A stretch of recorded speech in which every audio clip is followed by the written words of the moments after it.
ইরাকের রাজধানী বাগদাদে মার্কিন দূতাবাস লক্ষ্য করে ড্রোন ও রকেট হামলা চালানো হয়েছে। ১৬ মার্চ সকালে গ্রিন জোনে অবস্থিত মার্কিন দূতাবাস লক্ষ্য করে এ হামলা চালানো হয়।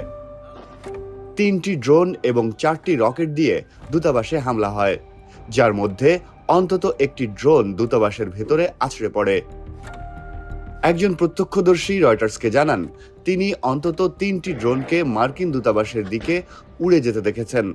রয়টার্সের প্রতিবেদন অনুযায়ী এর মধ্যে ২টি ড্রোনকে গুলি করে ভূপাতিত করা হলেও তৃতীয়টি দূতাবাস প্রাঙ্গণের ভেতরে আঘাত আনে। সংঘাত শুরুর পর থেকে এটি সবচেয়ে ভয়াবহ হামলা বলে এএফপিকে জানিয়েছে ইরাকি নিরাপত্তা সূত্রগুলো।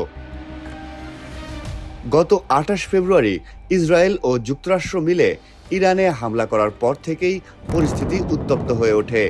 এর জবাবে ইরান এখন ইসরায়েলের পাশাপাশি মধ্যপ্রাচ্যের মার্কিন মিত্র দেশগুলোতেও ব্যাপক পাল্টা আক্রমণ শুরু করেছে। এর আগে ১৫ ফেব্রুয়ারি বাগদাদের গ্রিন জোনের একটি বিলাসবহুল হোটেলে ড্রোন হামলায় আগুন লাগে, ফলে পুরো এলাকায় নিরাপত্তা জোরদার করা হয়েছে।